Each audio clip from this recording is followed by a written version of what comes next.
Élue par 2 voix dans Hall en 1976, Jocelyne Ouellette devient ministre des Travaux publics et de l'Approvisionnement. Elle réalise notamment la réforme et la régionalisation des contrats gouvernementaux. Elle est aussi membre du Conseil du Trésor et des comités du développement économique et de l'aménagement. Bienvenue à Mémoire de député.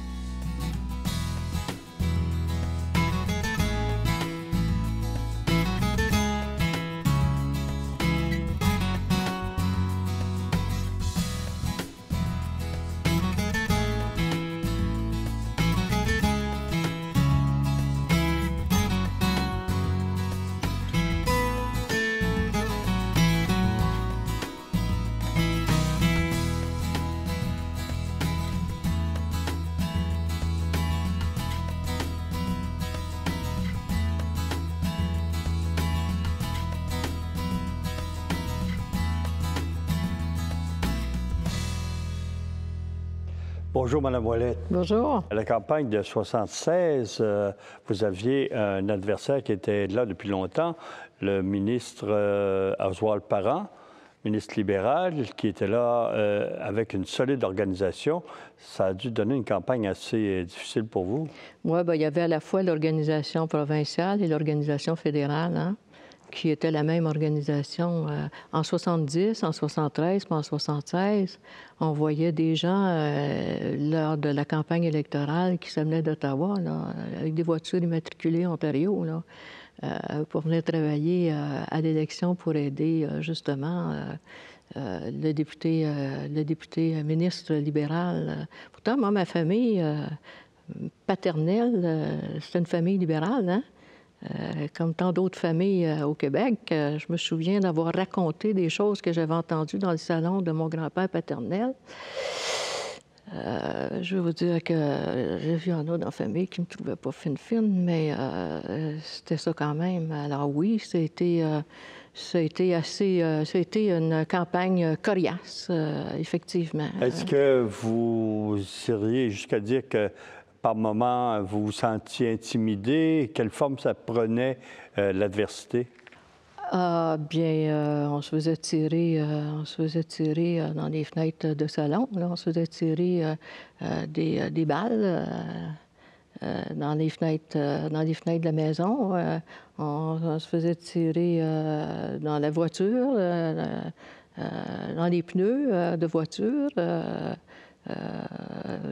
Mon fils avait été caché pendant la campagne de 1976 parce qu'on avait des menaces de toutes sortes. Alors, il fallait vraiment avoir une volonté de faire pour continuer, mais surtout être déterminé à faire en sorte que les choses changent. Et on se battait contre des vieilles habitudes ancrées depuis longtemps qui tournaient autour et alentour d'une clique de gens d'affaires. Qui ne voulaient pas que ça change. Et le gouvernement fédéral ne voulait pas que ça change non plus parce qu'il pouvait faire à peu près n'importe quoi, tripoter nos institutions, tripoter notre territoire et nous faire peur. Il fallait que ça change. Alors, nous, on était déterminés à passer au travers et on a passé au travers. Et quels engagements vous avez pris? Quelle fibre vous avez exploitée pour mener votre campagne? Je veux dire qu'on n'avait pas cherché longtemps. Hein? C'était du logement. Il fallait aussi refaire le tissu économique de cette région, du sud de l'Outaouais en particulier.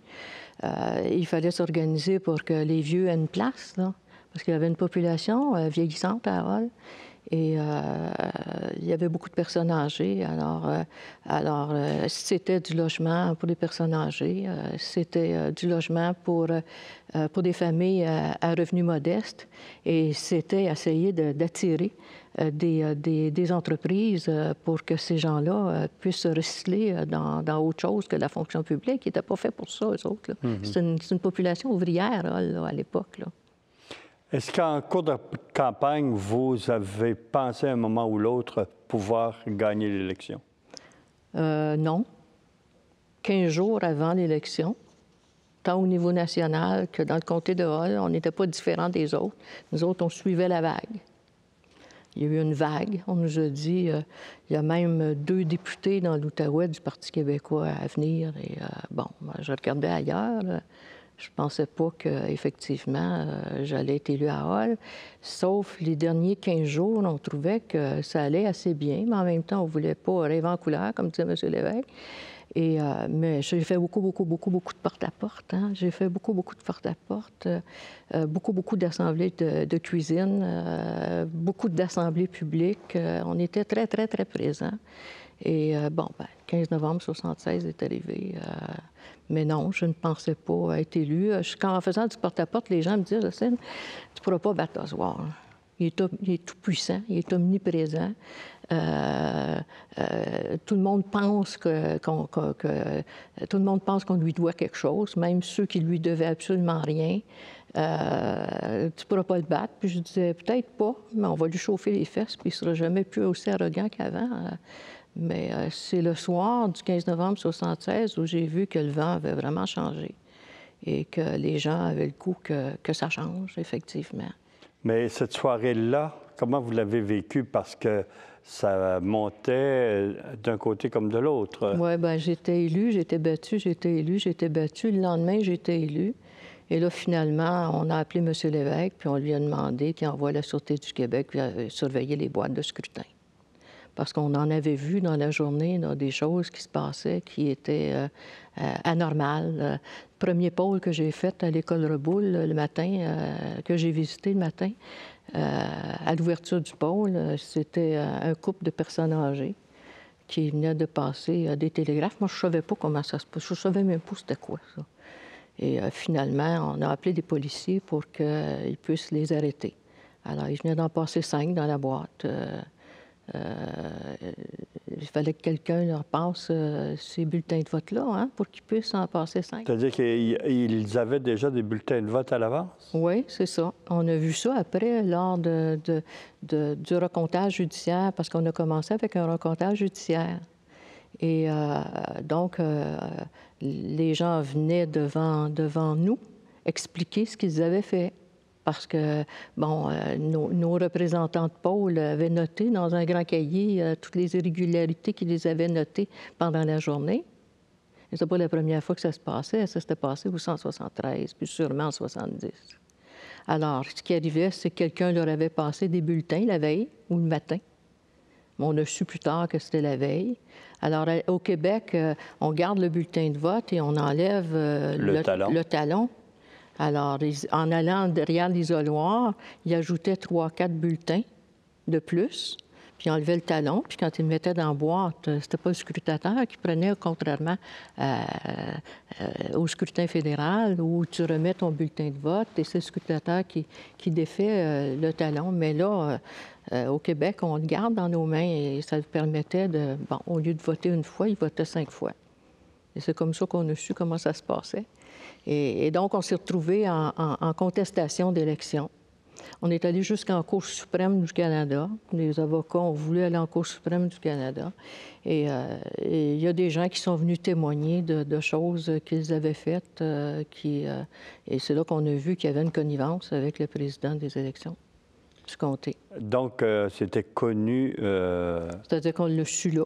On l'a su là parce que pour avoir des bulletins de vote, seul le président d'élection a accès aux bulletins de vote. Alors, il fallait que quelqu'un leur donne le soir. Et finalement, la Cour suprême, naturellement, a dit « Retournez-vous-en au Québec, c'est de juridiction provinciale, il va sans dire. » Alors là, on a eu au lieu d'avoir une contestation d'élection, on a eu un recomptage. Et là, il y avait des avocats de mon adversaire qui étaient autour de la table et j'ai assisté aux 37 jours de recomptage avec un avocat de Montréal, un avocat de Hall.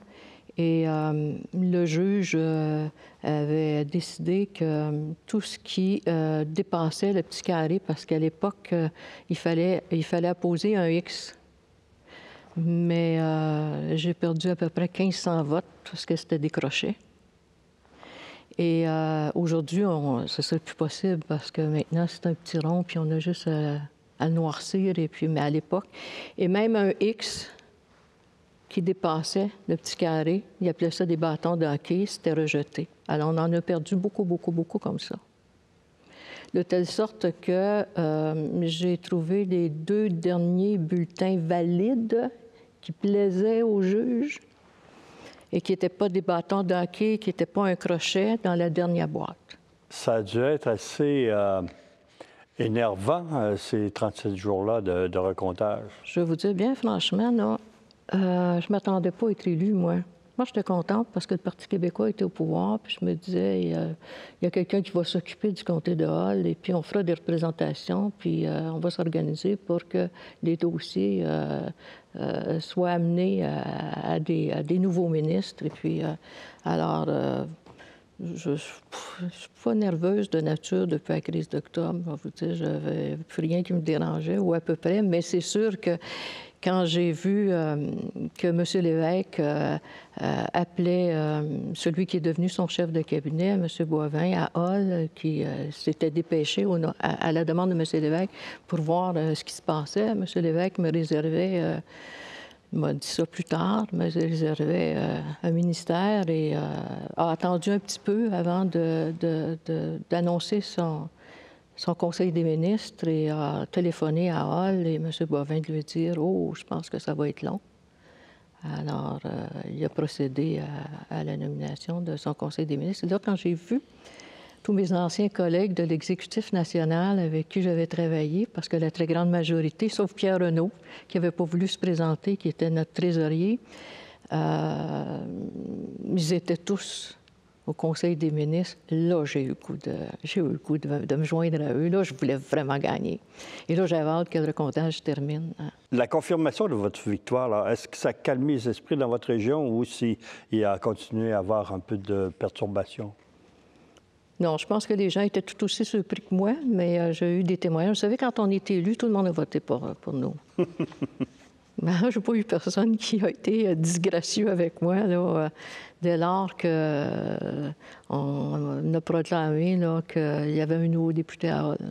Et là, vous avez été assermenté député assez rapidement. Oui, M. Lévesque, écoutez, le juge Charon venait d'émettre le certificat.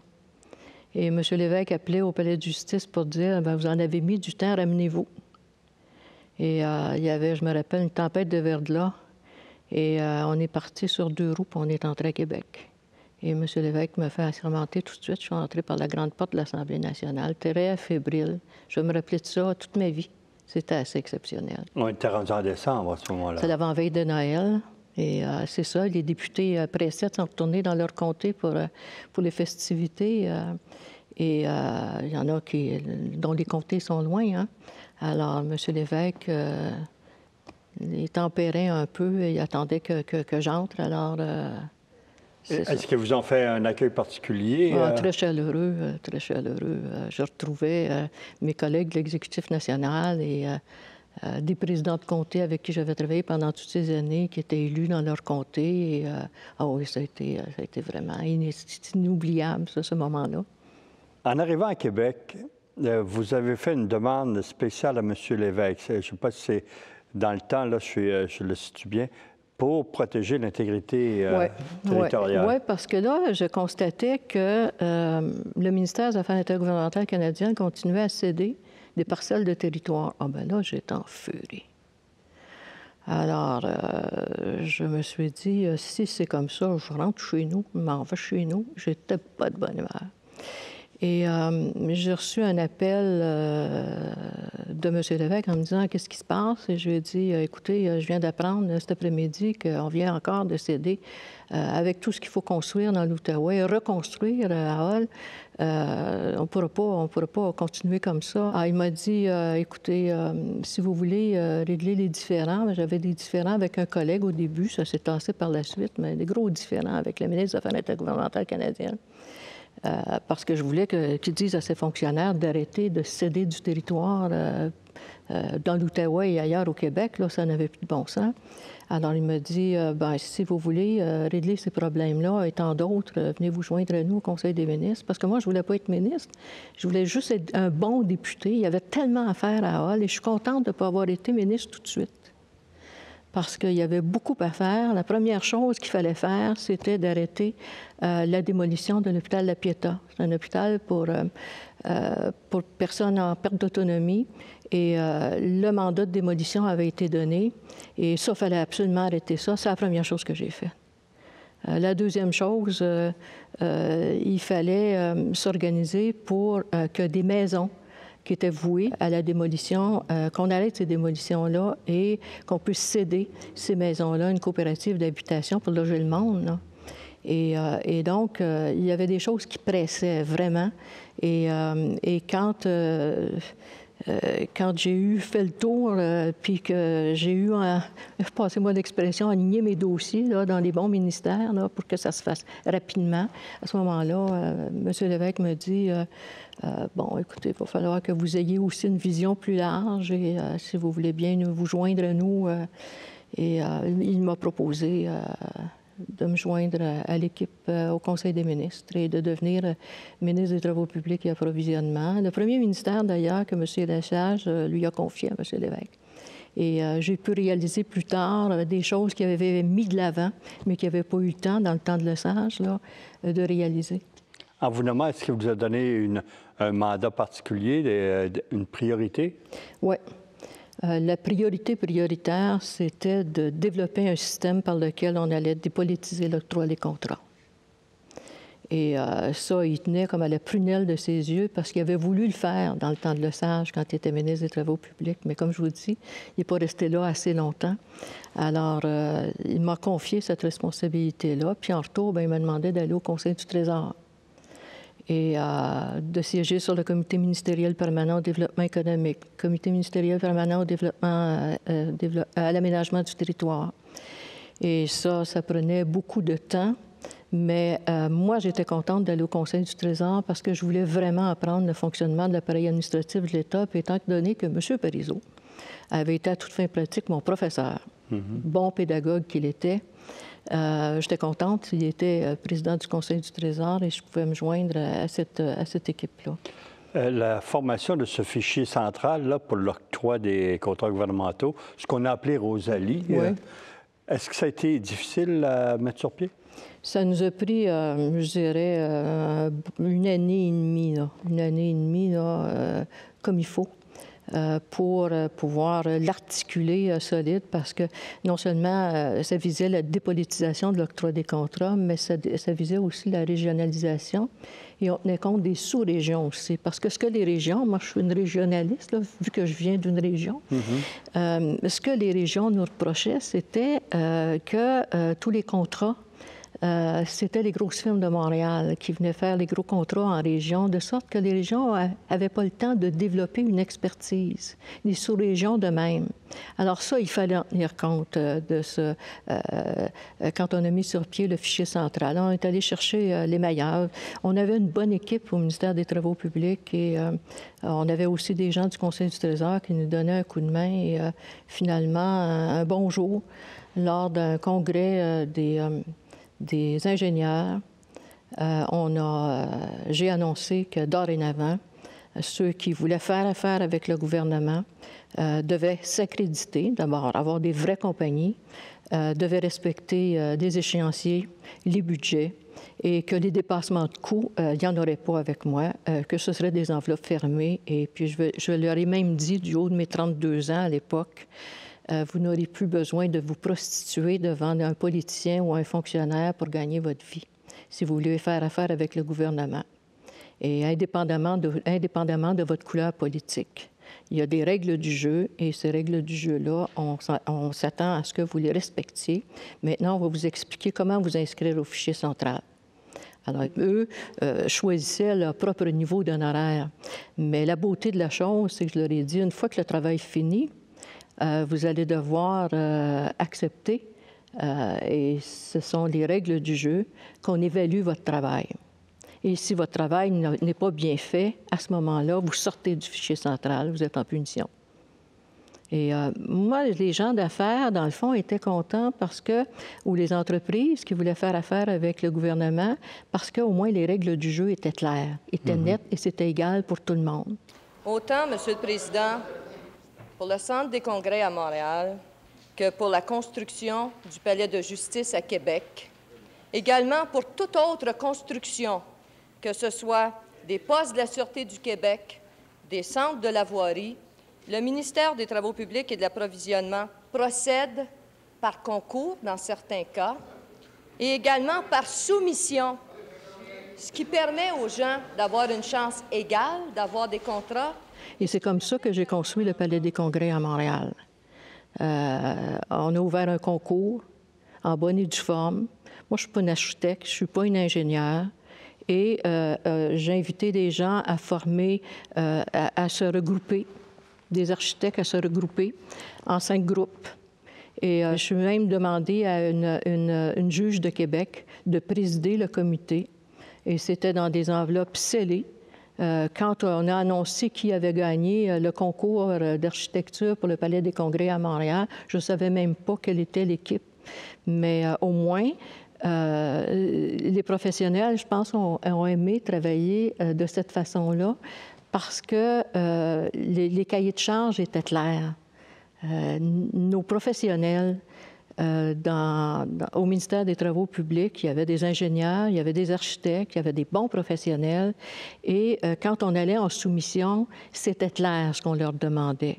Alors, c'était plus facile pour eux. Et nous, c'était plus facile parce qu'il y avait des équipes qui se réunissaient après et qui évaluaient au fur et à mesure. Et je nommais des coordonnateurs de projet. Et c'était leur travail, leur seul travail, de surveiller et de coordonner. Et les dépassements de coûts, sauf pour la restauration, comme l'Assemblée nationale, on ne sait pas quand on ouvre les murs ce qu'on retrouve, là, parce que c'est un édifice centenaire.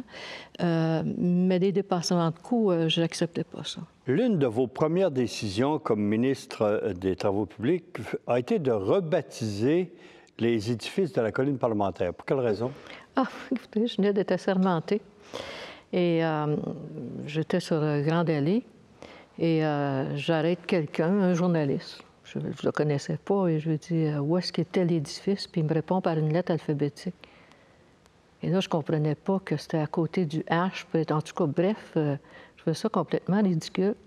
Alors, quand je suis arrivée... Parce que les édifices étaient tous par lettre alphabétique. Par lettre alphabétique, mais moi, j'en perdais mon alphabet. Et quand je suis arrivée, donc, au ministère, la première chose que j'ai demandé au sous-ministre, c'est pourquoi est-ce que les gens n'ont pas on n'a pas d'histoire, on ne peut pas baptiser les édifices. Bon, il dit, Madame, c'est vous qui êtes ministre des Travaux publics, vous êtes responsable du parc immobilier, alors si vous voulez les baptiser, je dis, on va les baptiser certains. Alors j'ai lancé des concours. Moi, j'étais bonne pour lancer des concours. Je lançais des concours pour la construction du Palais des Congrès de Montréal. Je lançais des concours et j'ai lancé des concours, puis la population a réagi. Et j'ai eu des suggestions extraordinaires. Et à chaque fois qu'on construisait un nouvel édifice, après ça, au Québec, bien, il portait un nom. À Hull, c'était un M. Benoît qui m'a suggéré l'édifice Jo-Montferrand quand on a construit le palais de justice à Hull. La même chose dans toutes les régions. C'était rattaché à l'histoire, au patrimoine de la place. Et je me suis mise à baptiser les édifices. C'est comme ça que les édifices portent des noms maintenant. Je trouvais ça normal. On peut avoir un meilleur point de repère aussi qu'une simple lettre qu'une simple lettre qui est complètement désincarnée. Et puis les fonctionnaires, au moins, quand ils vont travailler, bon, ils s'en vont travailler, puis il y a une histoire dans leur édifice. Alors, il me semble que c'est plus normal comme ça. Alors, depuis ce temps-là, les édifices portent des noms. On les baptise. Vous étiez responsable aussi, comme ministre des Travaux publics, de l'aménagement de la colline parlementaire, autant à l'extérieur qu'à l'intérieur. Alors, qu'est-ce que vous avez initié comme travaux d'abord à l'extérieur? La première chose à l'extérieur, d'abord, il fallait ravaler les pierres. Hein? Alors, on a emprunté une vieille technique européenne. On a ravalé les pierres au jet d'eau. Et ça n'avait pas été nettoyé. Il y avait la fontaine de la famille amérindienne. Elle était comme... On ne la voyait pas. Elle était comme en sous-sol. Alors, on a haussé la famille amérindienne, elle a retrouvé sa place. Et ensuite, on est entré à l'Assemblée nationale. M. Lévesque avait bien le goût qu'on puisse télédiffuser les travaux de l'Assemblée nationale. Alors, dans l'intercession, ça a été un vaste chantier. Une équipe absolument extraordinaire. On a décidé d'introduire la télévision au Salon Bleu, qui était vert à cause de la Chambre des Lords, comme à Ottawa.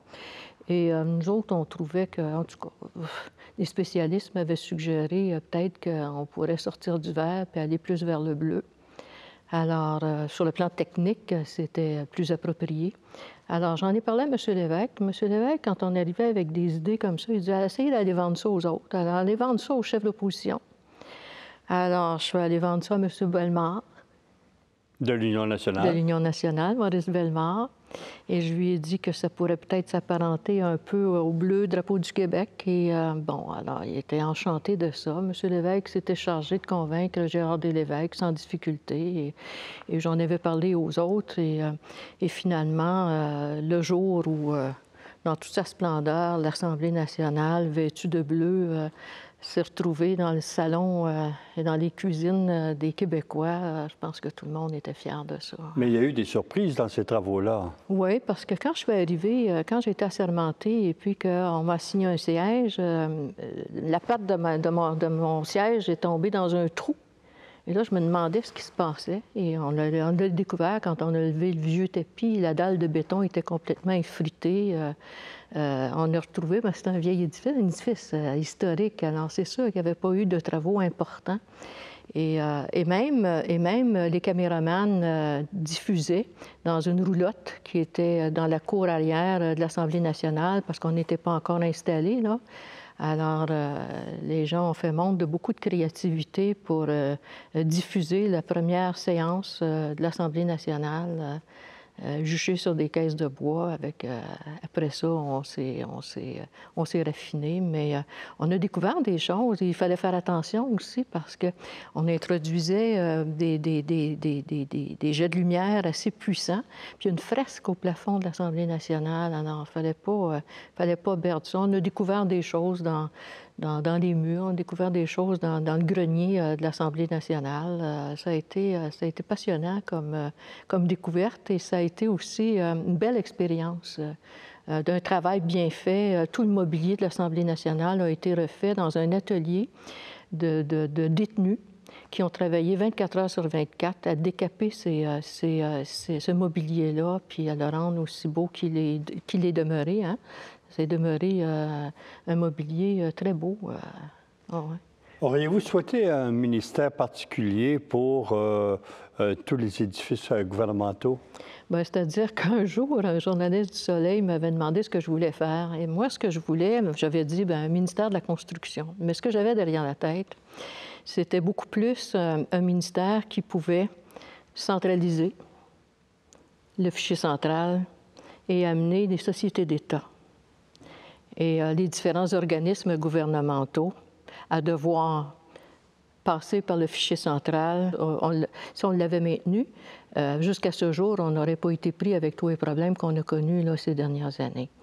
Alors c'était ça quand j'ai annoncé un véritable ministère de la Construction, vu que le ministère des Travaux publics étant un ministère d'intendance à toute fin pratique, quand le ministère de la Justice voulait construire des postes de la Sûreté du Québec, des quartiers généraux, des centres de détention, on devait nécessairement passer par Travaux publics, ainsi de suite, pour tous les autres ministères. Alors, je voulais faire la même chose pour les sociétés d'État et les organismes. Je n'ai pas eu le temps de le faire.